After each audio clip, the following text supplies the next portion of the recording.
Saya Hajar Gifari Jama, mahasiswa Pascasarjana Ilmu Komunikasi Universitas Muhammadiyah Jakarta. Dalam rangka memenuhi tugas lobby dan negosiasi, saya akan mempresentasikan strategi dalam lobby seorang politisi.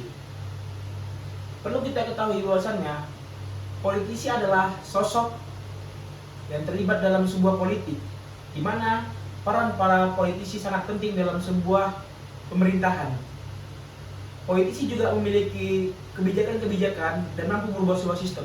Maka dari itu, sangat penting bagi kita mengetahui bagaimana cara melobi seorang politisi untuk kepentingan individu kita atau untuk kepentingan sebuah kelompok. Setelah kita mengetahui apa itu arti sebuah politisi, maka kita masuk ke slide berikutnya. Saya di sini akan menjelaskan apa itu lobby. Karena menurut saya, ketika saya membahas sebuah strategi, bagaimana cara melobi, bagaimana cara bernegosiasi, namun secara mendasar tidak mengerti apa itu lobby, maka di sini saya akan menjelaskan apa itu lobby. Lobby adalah pendekatan awal yang menjurus ke suatu tujuan yang menguntungkan baik satu ataupun kedua belah pihak. Kegiatan lobby tidak hanya dilakukan oleh individu untuk memperoleh apa yang menguntungkan dari pihak lain, tetapi juga diperlakukan bagi kepentingan suatu organisasi.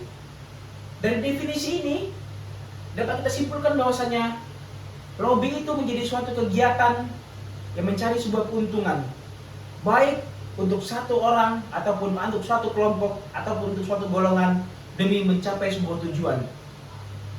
Setelah kita memiliki pemahaman yang sama terkait apa itu lobby, maka langkah selanjutnya kita membahas bagaimana cara melobi seorang politisi, strategi apa yang harus kita lakukan. Baik, kita masuk ke selanjutnya. Tahap yang harus pertama kali kita ketahui tentang bagaimana strategi melobi seorang politisi.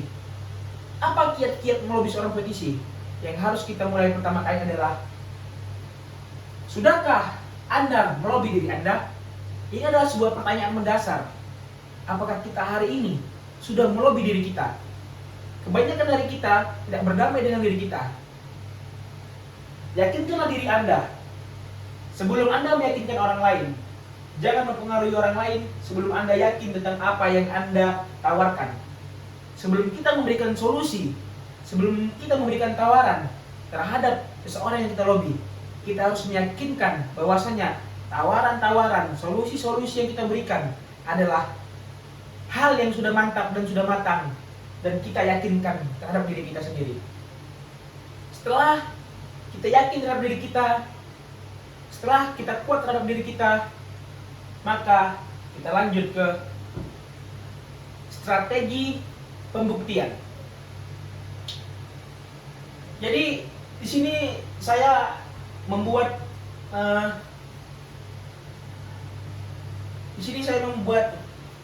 tangga pembuktian. Di sini tangga pertama, hal yang perlu kita lakukan adalah buktikan bahwa Anda mempunyai tujuan.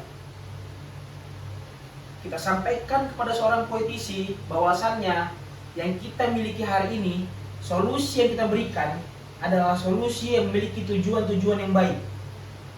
Adalah win-win solution pada hal-hal yang baik. Setelah solusi pembuktian tadi sudah tercapai, maka kita masuk ke tahap yang kedua. Apa yang kedua tadi? Buktikan bahwa Anda bisa melakukannya. Bukan hanya sekedar kita memberikan tawaran, bukan hanya sekedar kita memberikan solusi, tapi kita juga telah membuktikannya dan telah melakukan riset di lapangan bahwasannya kita bisa melakukannya. Setelah tahap kedua pembuktian tadi sudah terjalankan, kita masuk ke tangga yang ketiga. Buktikan bahwa konsep Anda tidak diawang-awang. Artinya apa? Artinya konsep yang kita tawarkan terhadap seorang politisi adalah konsep yang sudah matang, konsep yang sudah teruji, adalah konsep yang menjadi win solution. Setelah konsep ini sudah matang dan tidak diawang-awang, maka kita lanjut ke tangga keempat, yaitu buktikan bahwa Anda tidak sekedar mimpi. Karena banyak dari kita yang hanya sekedar untuk melobi, itu hanya untuk menjadikan mimpi semata. Setelah buktikan bahwa Anda tidak sekedar mimpi, maka kita lanjut ke tangga yang kelima, akhir dari puncak pembuktian, yaitu buktikan bahwa Anda dapat dipercaya. Kepercayaan menjadi salah satu kunci pokok dalam sebuah lobby. Ketika seorang yang kita lobby tidak memberikan kepercayaan, maka apapun yang menjadi tujuan kita, apapun menjadi keinginan kita, tidak akan tercapai. Seorang pelobby tidak akan memberikan kepercayaan kepada kita. Ini suatu hal yang fatal, karena apa yang menjadi tujuan kita tidak akan tercapai. Ketika 5 tangga ini sudah terjalankan, dari mimpi Anda naik ke pembuktian, maka tercapailah keberhasilan lobby. Seperti itulah dari strategi pembuktian. Kita lanjut ke slide berikutnya. Kenali target Anda. Jadi yang menjadi poin penting dari sebuah lobby adalah seberapa penting dan seberapa kenal Anda terhadap target Anda. Makanya saya di sini memiliki 5 poin. Bagaimana poin-poin apa saja yang perlu kita ketahui terkait mengenali target seorang yang kita lobby. Yang pertama yang harus kita ketahui, karakter. Seperti apa karakter politisi yang akan kita lobby? Pahami karakter target politisi yang akan kita lobby. Setelah kita paham bagaimana karakternya, kita lanjut masuk yang poin kedua, yaitu sifatnya. Bagaimana sifat dari seorang politisi yang kita lobby? Yang pertama, kita mencari informasi sebanyak mungkin tentang sifat politisi yang kita lobby. Setelah kita mengetahui sifatnya, maka kita akan lebih mudah untuk berkomunikasi dengan seorang politisi.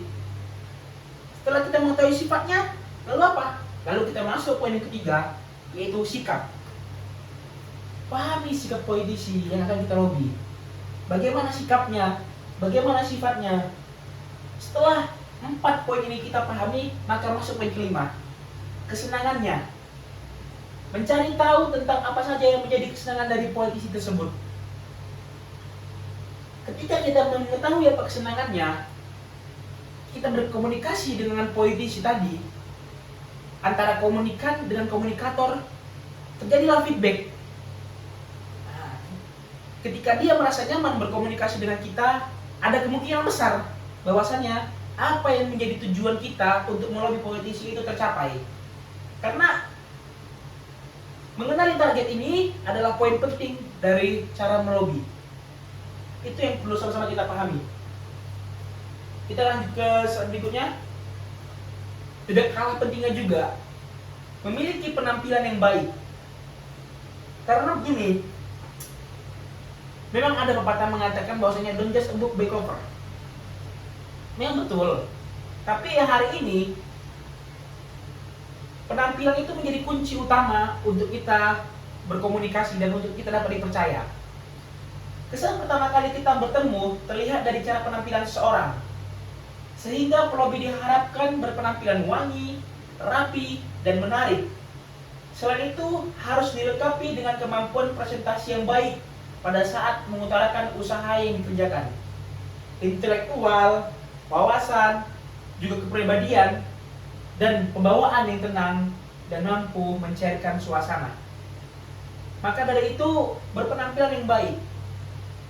Bisa jadi dengan Anda berpenampilan yang menarik, Anda berpenampilan yang baik, seorang politisi tadi tertarik kepada Anda dan akan mewujudkan apa yang menjadi tujuan dari lobby Anda tadi. Tidak hanya berpenampilan yang baik, ada juga yang tidak kalah pentingnya, cara menyampaikan pesan kita terhadap seorang politisi. Karena begini, berpenampilan itu menjadi hal yang pertama, tapi menyampaikan pesan adalah hal yang utama. Jadi terdapat 2 bagian cara menyampaikan pesan. Yang pertama, apabila pihak yang didekati adalah pribadi, orang yang memiliki nama atau tergolong penting, maka cara yang kita lakukan adalah dengan cara persuasif, dengan cara yang baik, dengan cara yang lembut. Kita memasukinya dengan apa? Kenali target yang tadi. Kita pahami target kita. Kita kenali sifatnya, kita kenali sikapnya, kita kenali kesenangannya apa. Kita pahami target kita. Cara yang kedua apa? Argumentatif. Jika merupakan kelompok, maka pesan harus bersifat argumentatif. Jadi terdapat 2 poin. Yang pertama persuasif, yang kedua argumentatif. Lobby harus menyampaikan alasan dan pertimbangan yang logis dan rasional yang bisa membuat mereka jelas, mengerti, dan memahami sikap dan bisa diterima dan mendapat dukungan dari seorang politisi tersebut.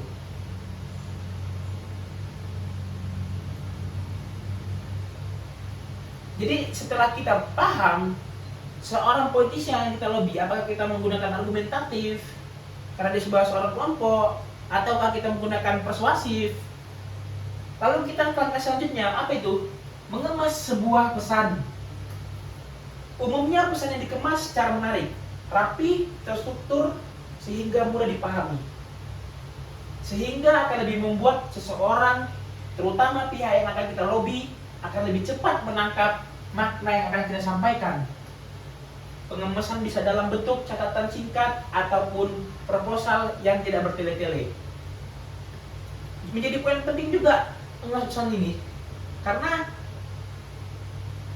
seorang politisi yang kita lobby, apabila mereka menangkap apa yang kita sampaikan dengan cepat, ada kemungkinan besar bahwasanya mereka lebih mudah tertarik dan mereka lebih mudah memahami pesan yang kita sampaikan. Antara komunikan dengan komunikator tidak terjadi miskomunikasi karena pesan yang disampaikan terbungkus dengan rapi. Setelah kita memberikan pesan, kita memberikan beberapa ide, memberikan beberapa solusi terhadap seorang politisi, merumuskan ide dan usulan. Setelah rencana dirumuskan, maka kunci terakhir adalah bagaimana Anda menjual ide Anda terhadap seorang politisi. Lobby adalah teknik komunikasi bagaimana Anda menjual pesan agar pesan tersebut dibeli oleh sasaran lobby Anda. Setelah kita melihat bagaimana karakter seorang politisi, bagaimana cara memahami karakternya, apakah saya sudah memiliki penampilan menarik untuk menjadi seorang lobby? Lalu ketika kita sudah mengemas pesan, maka kita harus memberikan ide yang menarik bagi seorang politisi, solusi yang baik bagi seorang politisi. Kita harus memberikan win-win solution terhadap seorang politisi yang akan kita jual terhadap politisi tadi. Kita memiliki market, itu seorang politisi, dan produk yang kita miliki adalah solusi. Bagaimana caranya produk kita ini agar dibeli oleh market kita? Siapa market kita tadi? Seorang politisi. Maka dari itu kita harus mengemas produk kita dengan baik. Kalau di bahasa marketing kita harus memiliki packaging yang baik, harus memasarkan produk kita yang baik, harus memiliki promosi yang baik. Maka dari itu kita harus mengemas ide kita, solusi kita tadi dengan cara yang baik, sehingga politisi tadi tertarik untuk membeli ide kita, dan dia merasa tidak rugi ketika membeli ide-ide dan solusi kita tadi. Ada poin penting yang harus saya sampaikan. Poin yang pertama adalah lobby harus membangun keyakinan pada seorang lobby bahwa hasil apapun yang diputuskan tidak menyebabkan hubungan kedua belah pihak menjadi negatif. Artinya tidak hanya mencapai sebuah kepentingan pribadi, namun ketika lobby itu berhasil, langkah selanjutnya antara pelobby dan yang melobi tetap memiliki hubungan yang baik untuk jangka panjangnya. Yang kedua, lobby harus mampu membantu orang itu mengambil keputusan. Dengan cara apa? Dengan cara memiliki pesan yang singkat dan yang baik, dengan cara tadi memiliki mengemas pesan yang baik, sehingga pelobby mampu membantu orang itu atau membantu politisi untuk mengambil sebuah keputusan. Poin yang ketiga, memahami kondisi yang bersifat politis. Dan yang keempat adalah memegang prinsip saling menguntungkan dan bisa saling membutuhkan. Oke, kita lanjut. Mungkin ini adalah slide terakhir yang dapat saya sampaikan. ada poin penting, dan ini adalah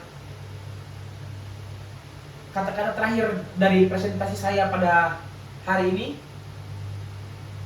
Kunci keberhasilan lobby terletak pada kemampuan memodifikasi struktur psikologis internal yang Anda lobby. Mungkin cukup sekian yang dapat saya sampaikan. Wabillahi taufiq wal hidayah. Wassalamualaikum warahmatullahi wabarakatuh.